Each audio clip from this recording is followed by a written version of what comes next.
로마서 9장. 오늘날 하나님께서는 이방인들에게 자비를 베푸십니다. 바울은 로마서 8장 33절에서 하나님께서 택하신 자들을 누가 고소할 수 있느냐고 말했습니다. 위롭다 하시는 분은 하나님이십니다. 그래서 바울은 이방인들에 관해 이야기하고 있었습니다. 그렇다면 이스라엘은 어떤가? 그는 이 장에서 그 질문에 답할 것입니다. 하지만 먼저 천국에 가려면 무엇이 필요한지 살펴보겠습니다. 우리가 믿을 때 하나님께서 우리에게 그분의 아들의 영을 주시는 것은 하나님의 은혜입니다. 그러면 우리는 무엇을 믿어야 할까? 복음은 다음과 같습니다. 저는 너희가 구원을 얻는 복음을 전하노라. 그리스도께서 성경대로 우리 죄를 위해 죽으셨고 장사 지낸 후 성경대로 사흘 만에 다시 살아나셨다는 것입니다. 고린도전서 15장 1절부터 4절까지. 그러므로 우리는 그리스도께서 우리 죄를 위해 죽으셨고 장사되셨으며 다시 살아나셨다는 것을 믿어야 합니다. 그리고 그것이 복음이에요. 우리가 마음으로 그것을 믿을 때 우리는 그분의 영을 우리 안에 받게 됩니다. 그러므로 로마서 9장, 10장, 11장에서 바울은 경륜적 말씀을 하고 있습니다. 그렇죠. 지옥은 실제로 존재합니다. 그러나 예수께서는 그 복음을 믿음으로써 벗어날 길을 만드셨습니다. 그러니 우리는 올바르게 나누어야 합니다. 우리는 신비에 속하는 진실과 예언에 속하는 진실을 구분해야 합니다. 양쪽 모두. 이에 대해서는 곧 더 자세히 살펴보겠습니다. 그래서 분배주의적 하나님은 점진적으로 진리를 주시며 다른 사람들에게 다른 시간에 다른 말씀을 하셨습니다. 그러므로 우리는 그가 말하는 분배주의가 무엇인지 알아야 합니다. 그러니 우리는 곧 이 문제를 더 자세히 살펴보겠습니다. 하지만 6장, 7장, 8장을 검토하는 것부터 시작해 보겠습니다. 간단히 말하면 다음과 같습니다. 우리가 새로운 삶을 살면서 우리의 삶이 아니라 새로운 삶을 살 때 우리 삶 속의 죄의 힘은 무너집니다. 그의 인생, 아들은 율법 아래 있지 않고 은혜 아래 있습니다. 그러니까 요약하면 6, 7, 8이에요. 그렇다면 9장의 플레이어는 누구일까요? 그러므로 우리에게는 아브라함이 있고 바울은 이스라엘의 역사적 신앙에 남은 자들이 있다고 말할 것입니다. 9장에는 베드로의 무리, 믿지 않는 유대인과 이방인, 그리고 바울의 무리가 나오고 개인은 나오지 않습니다. 바울은 개인에 대해 말하는 것이 아니라 사람들의 집단에 대해 말하고 있습니다. 그래서 아브라함과 사라는 약속의 아들 이삭을 낳았습니다. 그래서 하나님은 이삭을 메시아와 그를 섬길 자들의 시줄로 택하셨습니다. 그를 섬기기로 선택되었습니다. 그리고 바울은 모세에 대해서도 언급합니다. 그리고 모세는 출애굽기 32장에서 저들을 용서해 주시지 않으면 생명책에서 저를 지워 주십시오 라고 말했습니다. 그들이 황금 송아지를 만들어 십계명을 어긴 후에 이삭은 성인이 되었고 그의 아내 리브가는 임신했습니다. 그리고 그 소년들이 태어나기도 전에 하나님은 형 에사우가 동생 야곱을 섬길 것이라고 말씀하셨고 파라오도 언급된 것은 하나님께서 파라오의 마음을 완악하게 하셨기 때문입니다. 이스라엘이 파라오처럼 강팍해진 것과 마찬가지입니다. 그러니까 그는 이스라엘이 완고해졌다고 말하는 거예요. 그러므로 하나님께서는 지금 자신의 목적을 이루실 수 있습니다. 그러므로 하나님은 예레미야 18장과 2장에서 도공이셨습니다. 그리고 그의 손 안에서 그릇이 망가졌지만 그는 새로운 그릇을 만들 수 있었습니다. 그래서 그는 새로운 것을 만들 것입니다. 그리고 예수 그리스도는 모퉁이 돌이십니다. 그러므로 하나님께서는 베드로의 무리 가운데서 새로운 그릇을 만드실 것입니다. 하지만 지금은 포리 그룹에서 일하고 있어요. 그래서 이스라엘은 넘어졌습니다. 하지만 넘어지지는 않았어요. 예수, 가장 중요한 초석. 하지만 그들은 스데반의 돌팔매 사건으로 쓰러졌습니다. 그러면 로마서의 4가지 초석을 살펴보도록 하겠습니다. 1장부터 5장까지는 그리스도께서 우리를 위해 죽으셨다는 위화에 관한 내용입니다. 그래서 우리가 그분께서 행하신 일을 믿을 때 그분의 위를 받게 됩니다. 6장부터 8장까지는 거룩함에 관한 내용입니다. 즉, 우리가 어떻게 하나님을 섬길 수 있고 어떻게 위의 도구가 될 수 있는지에 관한 내용입니다. 그러므로 그리스도께서 죽으셨을 때 나도 죽었습니다. 그가 묻히자 나도 묻혔다. 그리고 그가 일어나자 나도 일어났습니다. 그러니 이제는 할 수 있어요. 나의 옛 하나님은 나의 옛 아담, 즉 아담의 본성이 죽고 십자가에 못 박힌 것을 보시고 저는 새로운 삶으로 그를 섬길 수 있습니다. 이제 우리는 경륜에 관한 내용인 9장부터 11장에 이르렀습니다.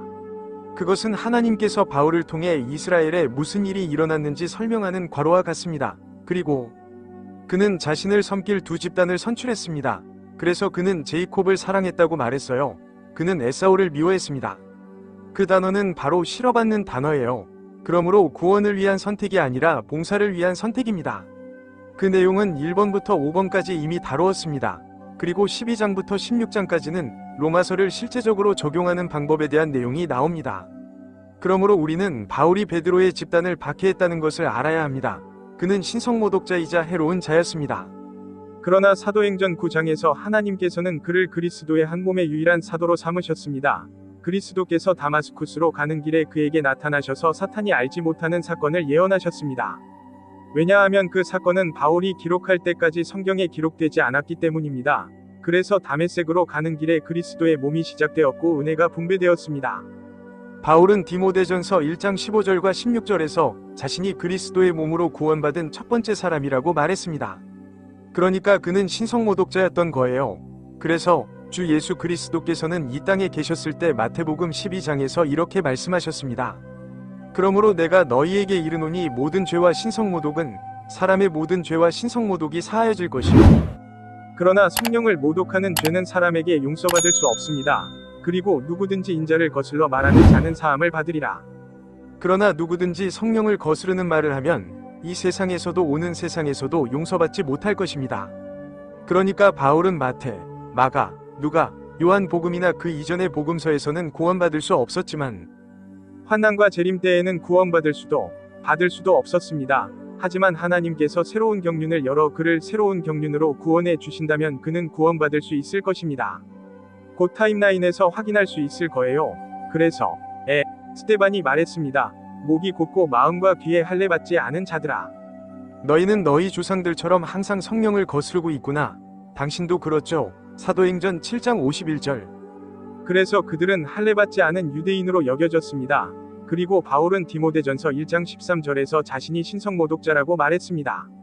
그래서 그는 이제 매우 흥미로운 말을 할 겁니다. 저주받고 싶다는 말이에요. 하지만 너무 앞서 나가지 마세요. 그러면 로마서 8장의 마지막 몇 구절을 다시 살펴보겠습니다. 저는 죽음도 생명도 천사도 권세도 그 무엇도 우리 주 그리스도 예수 안에 있는 하나님의 사랑에서 우리를 떼어놓을 수 없다고 확신합니다. 그러므로 바울이 하나님의 아들의 영을 가지고 있기 때문에 아무것도 그를 그의 안전한 지위에서 떼어놓을 수 없습니다. 바울은 자신이 그리스도 안에서 안전하다는 것을 알고 있고 모든 신자들도 마찬가지라는 것을 알고 있습니다. 가장 위험한 교리는 경륜적이지 않으면서도 성경적이라고 주장하는 것입니다. 그러므로 우리는 분배주의적이어야 합니다. 우리는 지금 새로운 시대에 살고 있다는 것을 알아야 합니다. 그럼 9장부터 시작해 볼까요? 저는 그리스도 안에서 진실을 말합니다. 저는 제 양심에 거짓말을 하지 아니하노라. 성령 안에서 내게 증거하노니 제 마음에 큰 근심과 끊임없는 슬픔이 있느니라. 저는 육신에 따른 내 형제들, 내 친척들을 위하여 나 자신이 그리스도에게서 저주를 받기를 바랐노라. 그래서 바울은 자신이 결코 구원받지 못했으면 좋겠다고 바랐습니다. 그래서 그는 저주를 받을 것입니다. 만약 그가 구원받지 않았다면 이 새로운 은혜의 경륜은 시작되지 않았을 것이고 그는 그리스도의 몸의 유일한 사도가 아니었을 것이며 이스라엘은 여전히 계속되었을 것입니다. 그렇다면 육신에 따른 그의 친족은 그러니까 육체적으로는 유대인이지만 이스라엘 사람인 셈이죠. 임양은 누구에게 속합니까? 그러므로 그들은 하나님께서 택하신 백성입니다. 입양은 그들에게 해당됩니다. 그들이 하나님의 아들로서 가족 사업에서 섬길 수 있도록 아들을 입양하는 것과 영광. 여러분이 아시다시피 그 은혜 받은 나라가 되고 하나님의 아들의 영광과 언약에 참여하는 것의 영광. 모든 아브라함 언약, 아브라함, 이삭, 야곱에게 주어진 언약, 다윗에게 주어진 언약, 옛 언약, 새 언약. 그 모든 언약은 이스라엘에게 속하며 그리스도의 몸과 율법의 수요에 속하지 않습니다. 그들은 모세를 통해 율법을 받았고 제사장으로서 하나님을 섬기는 일과 땅 위의 왕국의 땅에 대한 약속을 받았으며 이 모든 것은 조상들에게 속한 것입니다. 그러므로 아브라함과 이삭과 야곱은 이스라엘의 조상들이었고 육신으로 보면 이들에게서 그리스도께서 오셨으니 그는 모든 것 위에 계시고 영원히 찬양을 받으실 하나님이십니다. 아멘. 그러므로 이 모든 것 중에서도 가장 중요한 것은 하나님의 아들이 이스라엘을 통해 구원을 위해 오셨다는 것입니다. 이는 이스라엘의 구원을 위한 것입니다. 그러므로 이스라엘에게 주어진 이 8가지 특권은 하나님께서 이스라엘에게 베푸신 특권과 함께 이스라엘의 식탁에 차려진 것입니다. 그래서 그는 11장의 후반부에서 이스라엘의 식탁에 관해 이야기할 것입니다. 그러나 하나님의 말씀은 효력을 발휘하지 않았다는 점에 유의하십시오. 왜냐하면 이스라엘인 모두가 이스라엘은 아니기 때문입니다.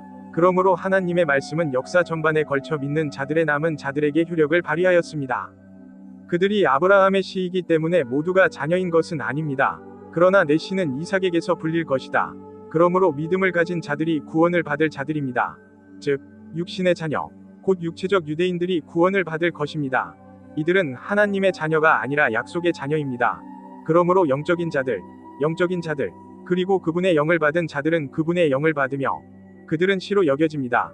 왜냐하면 이것이 약속의 말씀이기 때문입니다. 이때에 제가 이 말이니 사라에게 아들이 있을 것이요. 그뿐 아니라 리브가도 우리 조상 이삭에게서 잉태하였습니다. 알겠습니다. 살펴보죠. 그러니까 그는 아브라함과 사라가 약속의 아들을 낳을 것이라고 믿었다는 뜻입니다. 그래서 그들은 믿음을 가졌습니다. 그리고 이삭이 자녀를 낳기 위해 잉태한 리브가는 아직 태어나지 않았고 선이나 악을 행하지도 않았는데 이는 택하심에 따른 하나님의 뜻이 행위에 근거하지 않고 부르시는 이에게 근거하게 하려 하심이니라. 그러니까 신은 자신의 목적을 위해 그들이 태어나기도 전에 한 명의 아이를 선택하신 거예요. 그는 결국 누가 자신을 믿을지 알고 있었기 때문에 그 집단을 자기를 섬기도록 선택했습니다. 그리고 야곱은 환난 중에 그를 믿을 것이다. 그녀에게는 형이 동생을 섬길 것이다 라는 말이 전해졌습니다. 기록된 바, 야곱아, 나는 사랑하였고 에서는 미워하였노라. 함과 같으니라. 그러니까 여기서 그는 나라들에 관해 말하고 있는 거예요. 그래서 야곱은 이스라엘이 되었고 에서는 에돔 사람이 되었습니다. 그리고 에돔 사람들이 바빌론 유배 기간 동안 혹은 바빌론 사람들이 이스라엘을 사로잡으러 왔을 때 그들은 말했습니다. 주님, 에돔 자손을 기억해 주십시오. 좋습니다. 이것은 시편 137편에 나오는 내용입니다. 주님, 에돔 자손들을 기억하십시오. 그러므로 예루살렘의 날에 에서의 자손들은 그것을 높이라. 그것을 기초까지 높이라 말하였던 것입니다. 이스라엘을 파괴하는 것과 같습니다. 이제 바빌론과 바빌로니아인들이 있습니다. 그래서 세일산의 에돔 사람들은 끊임없는 증오와 시기심으로 인해 바빌로니아의 침략 당시 이스라엘이 파괴되기를 원했습니다. 그래서 우리는 9장에서 하나님이 불의하지 않으시다는 것을 알게 될 것입니다. 좋아요. 성경을 살펴보죠. 그러면 우리는 무슨 말을 해야 할까? 하나님께 불의가 있습니까? 하느님께서 금하셨을 텐데요. 그러므로 하나님께서는 그리스도의 몸이라는 새로운 기관을 가지고 계시기 때문에 불의하지 않으십니다. 그는 이스라엘에 대한 자신의 약속과 목적을 반드시 성취할 것입니다. 하나님께서 모세에게 말씀하셨으니 제가 자비를 베풀 자에게는 자비를 베풀고 제가 불쌍히 여길 자에게는 불쌍히 여기리라. 그러므로 그것은 원하는 자에게 달려 있는 것도 아니요 달리는 자에게 달려 있는 것도 아니요 오직 긍휼을 베푸시는 하나님께 달려 있느니라. 그러니까 자기가 택한 백성이 되고 싶어 하는 자도 아니고 자기가 택한 백성이 되려고 노력하는 자도 아니란 말이다. 그러나 하나님은 자비를 베푸시고 미리 아심으로 특정한 집단을 택하여 자기를 섬기게 하셨습니다. 그러니까 그는 누가 믿을지 고르지 않는 거예요. 그는 누가 봉사할 것인지 고르고 있습니다. 성경에서 파라오에게 이르시되 제가 너를 세운 것은 같은 목적을 위함이니 곧 제가 너에게서 제 능력을 보이고 제 이름이 온 땅에 전파되게 하려 함이니라. 그래서 그는 파라오가 완고하고 사람들을 놓아주지 않을 것을 알고 그를 이집트의 왕으로 삼았습니다.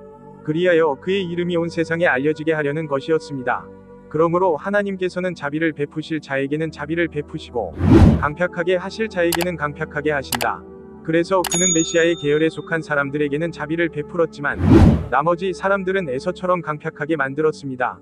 후손은 에돔 사람들이죠. 그러면 너는 나에게 말할 것이다. 그가 왜 아직도 나를 비난하느냐? 누가 그의 뜻에 저항했는가?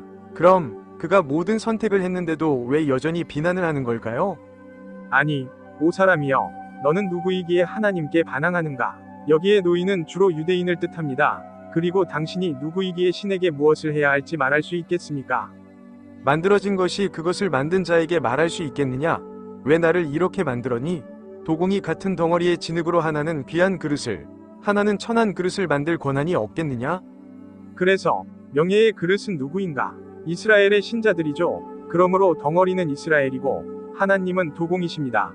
좋습니다. 그러면 예레미야 18장 4절부터 6절까지 말씀하신 내용을 잠깐 살펴보겠습니다.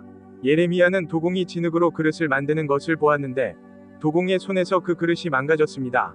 그래서 그는 다시 다른 그릇을 만들었는데 도예가가 만드는 것이 좋다고 생각한 대로였다. 그때에 여호와의 말씀이 내게 임하여 이르시되 이스라엘 족속아 내가 이 도공과 같이 너희에게 행할 수 없겠느냐?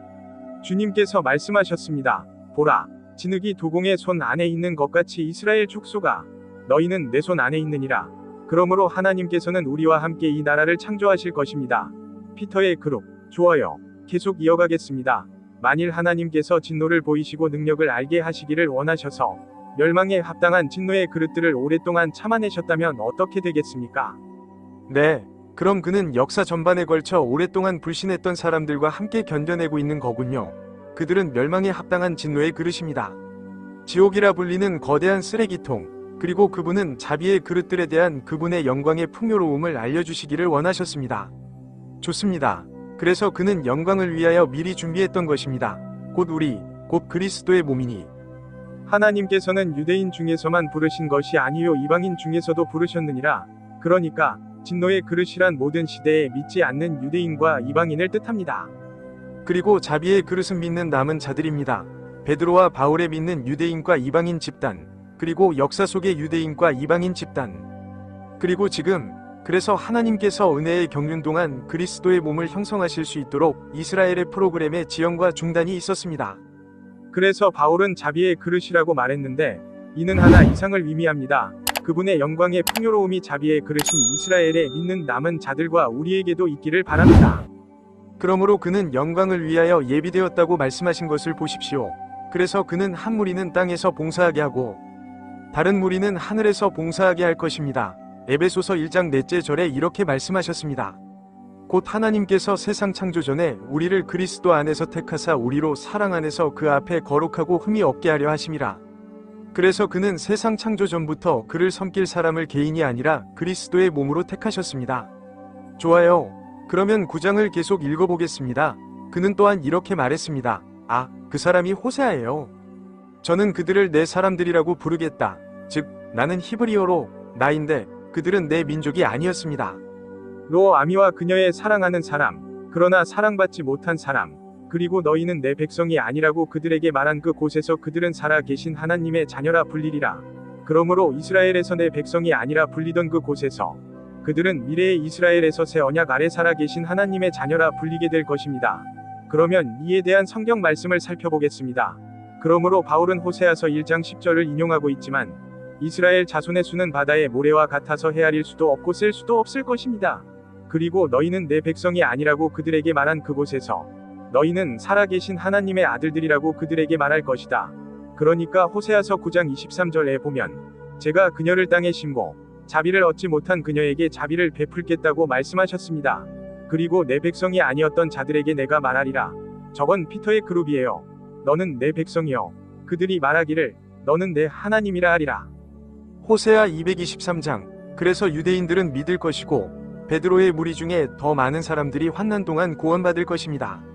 이사야도 이스라엘에 대하여 부르짖되 이스라엘 자손의 수가 바다의 모래와 같을지라도 남은 자만이 구원을 받을 것이라 하였느니라. 그래서 이사야는 남은 자들이 구원받을 것이라고 말했고 그것은 이사야서 1장 9절에 나와 있습니다. 이에 대해서는 잠시 후에 살펴보겠습니다. 그는 위로움으로 그 일을 끝내시고 단축하실 것입니다. 좋아요. 먼저 그 9절을 살펴보겠습니다. 좋아요.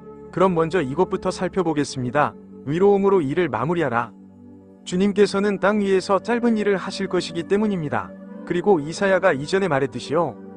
그러므로 바울은 다시 19절을 인용하여 만군의 주께서 우리에게 씨앗을 남겨두지 않으셨다면 우리는 소돔과 같았을 것이고 고모라와 같이 되었을 것이라고 말하고 있는 것입니다. 알겠습니다. 만군의 여호와께서 우리에게 극히 소수의 남은 자들을 남겨두셨다면 좋았을 텐데요. 우리는 소돔과 같았을 것이고 고모라와 같았을 것입니다. 그러면 그들은 완전히 멸망했을 겁니다. 그럼 이제 작업 마무리에 대해 살펴보겠습니다. 그럼 마무리하겠습니다. 하나님께서는 일을 끝내시고 또 누가 그를 믿을지 알아보실 것입니다. 그래서 그는 지금 오랫동안 고통을 겪고 있는 거군요. 그는 믿지 않는 자들과 함께 고통을 겪고 있습니다. 그리고 마태복음 24에서 22장에서 예수님은 그날들을 단축하지 아니하면 이라고 말씀하셨습니다. 육체는 구원받아서는 안 됩니다. 하지만 택함받은 자들을 위해서라면 그들은 이스라엘의 택함받은 자들입니다. 그 날들은 단축될 것이다. 그러므로 환난은 단지 7년일 뿐입니다. 그러면 주님의 오래 참으심에 관해 잠깐 이야기해 보겠습니다. 베드로는 주님의 오래 참으심이 구원이라고 말했습니다. 그래서 그는 더 많은 사람이 구원받기를 원합니다. 사랑하는 형제 바울이 지혜를 받아 여러분에게 쓴 것과 같고 그의 모든 서신에도 이런 것들에 관해 말했는데 그 가운데 이해하기 어려운 것들이 있습니다. 무식하고 불안정한 자들은 다른 성경들도 억지로 풀다가 스스로 멸망에 이르게 합니다. 베드로후서 3장 15장과 16장. 그래서 베드로는 말합니다. 하나님의 오래 참으심에 대해 알고 싶다면 바울이 하는 말을 들어보세요. 그리고 그는 바울이 쓴 내용을 성경이라고 부릅니다. 좋아요. 그럼 포터 특집에 대해 좀 더 자세히 살펴보죠. 정말 대단한 내용이 될 거예요. 결국 이스라엘을 위해서요. 레위기 26장 43에서 46절에 보면 그들이 자기의 죄를 자백하면 제가 그들의 조상과 맺은 언약을 기억하여 그들의 하나님이 되리라 하였습니다. 그래서 결국 이스라엘은 말할 것입니다. 그러나 우리는 모두 부정한 존재입니다. 좋아요. 그래서 그들은 환난 동안 이렇게 말합니다.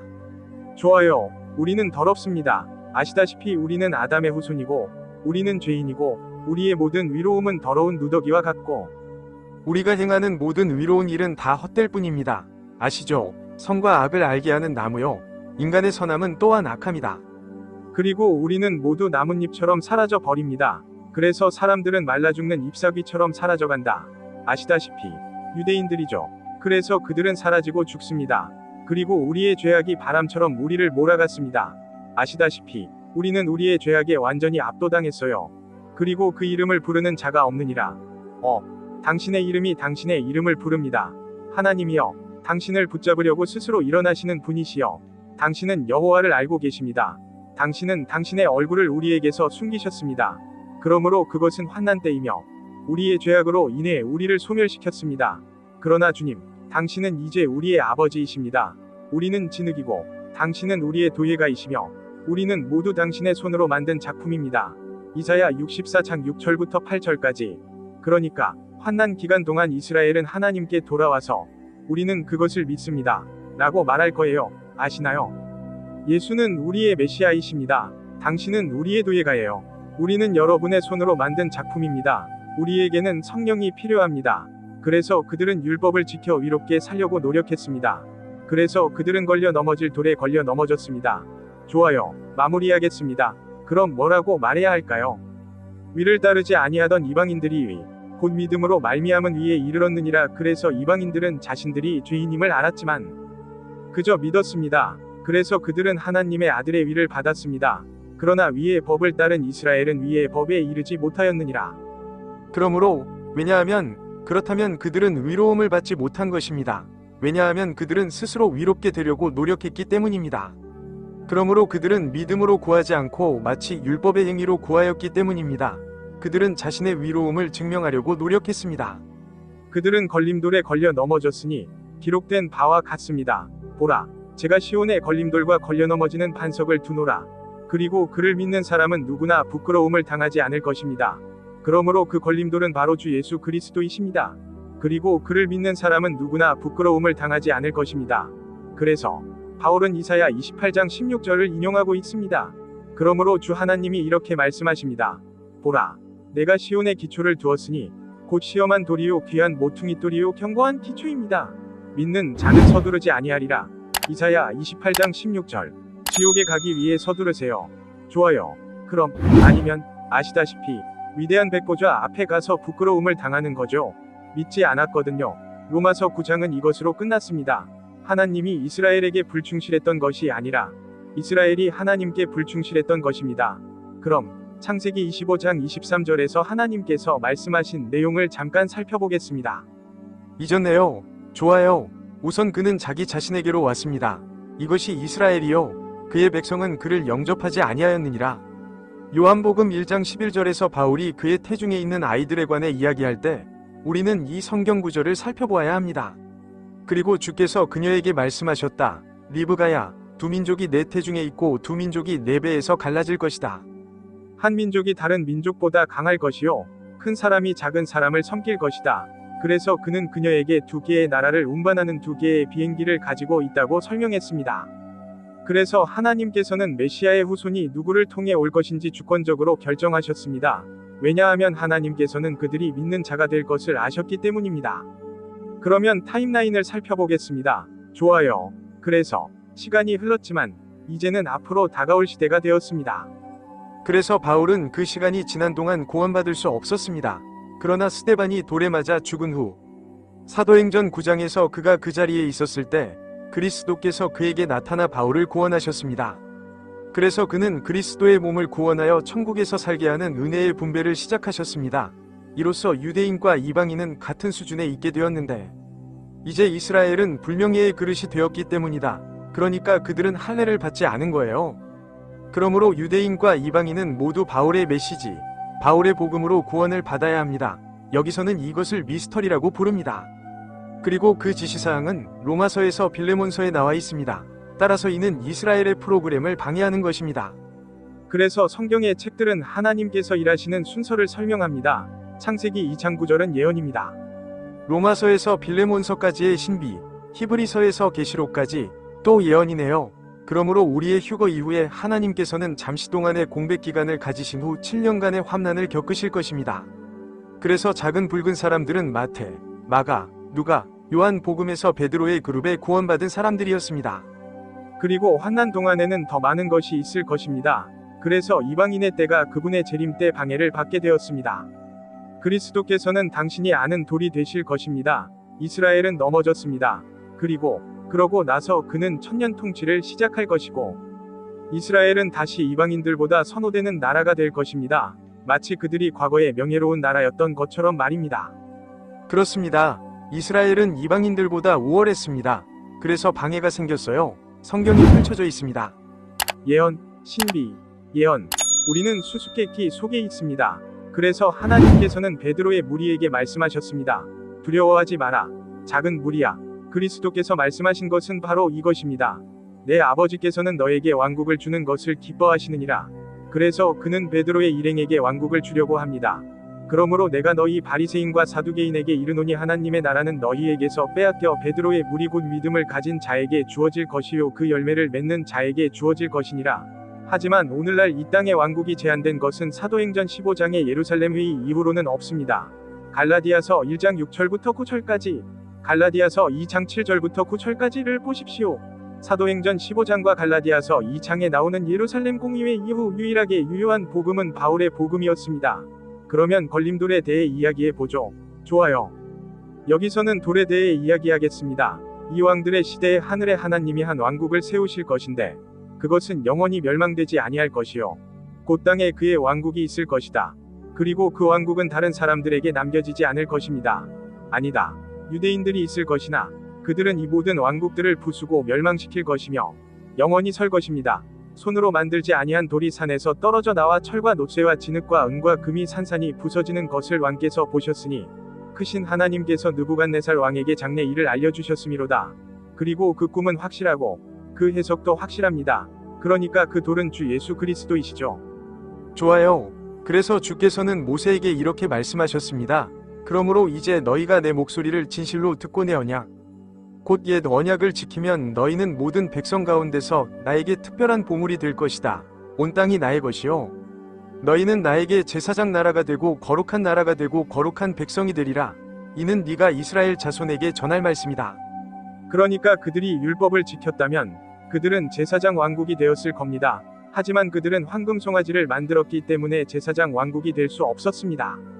그러므로 베드로는 너희 믿는 자들에게는 귀하나 불순종하는 자들에게는 귀하다고 하였느니라. 건축자들이 버린 그 돌이 모퉁이돌이 되었고 걸림돌과 걸려 넘어지게 하는 반석이 되었습니다. 이는 말씀에 순종하지 아니하는 자들에게는 넘어지게 하는 돌이요 거치는 바위가 되었기 때문입니다. 베드로전서 2장 7절부터 8절까지. 그리고 바로 그 뒤에 그는 이렇게 말합니다. 그러나 너희는 택하신 족속이요 왕같은 제사장들이요 거룩한 나라요 그의 소유가 된 백성이니 이는 너희를 어둠에서 불러내어 그의 기이한 빛으로 인도하신 이 덕을 선포하게 하려 하심이라. 그러므로 그들은 제사장들의 왕국, 왕적 제사장들, 베드로의 무리입니다. 그리고 베드로는 계속해서 말합니다. 예전에는 백성이 아니었지만 이제는 하나님의 백성입니다. 그러니까 과거에는 그들은 백성이 아니었습니다. 아시다시피 이스라엘 전체가 그의 백성이었으니까요. 그러나 이제 하나님의 사람들은 메시아, 즉 처음에 오신 나사렛 예수님을 믿는 믿음으로 인해 자비를 얻지 못했지만 이제 자비를 얻었습니다. 그러므로 그들은 자비의 그릇입니다. 그리고 우리는 그리스도의 몸 안에서 자비의 그릇입니다. 그러니까 더 자세히 알고 싶으시다면 유튜브에서 포리 편지에 추가한 모든 장이 담긴 재생 목록을 찾아보실 수 있습니다. 포리 편지라는 제목의 플레이리스트예요. 하지만 아마존에는 로마서에 대한 정말 흥미로운 해설서가 있습니다. 로마서, 간결한 해설서이자 로마서 학습 가이드입니다. 또한 메리 앤 벤니가 쓴 하나님의 비밀이라는 성경 개요서와 진리의 말씀을 올바르게 나누는 방법에 대한 그림이 수록된 입문서도 있습니다. 살베이션, 라이틀리 디비딩 앤드 더 랩처. 우리는 유튜브 채널을 가지고 있습니다. 구원의 쉼표, 옳게 나누는 쉼표와 휴거. 사실 우리는 비디오도 가지고 다닙니다. 그래서 하나님께서는 새 하늘과 새 땅에 누가 살 것인지 알아내고 계시며 오직 그분의 영을 지닌 사람들만이 살게 될 것입니다. 그러니까 우리는 하늘에서는 그리스도의 몸이 될 것이고 새 하늘에서는 이스라엘이 될 것입니다. 그리스도께서는 한 십자가로 두 무리를 구원하셔서 그들에게 성령을 불어넣으셨습니다. 좋아요와 공유, 구독 부탁드립니다. 시청해주셔서 감사합니다. 신이 축복이 있기를. 안녕.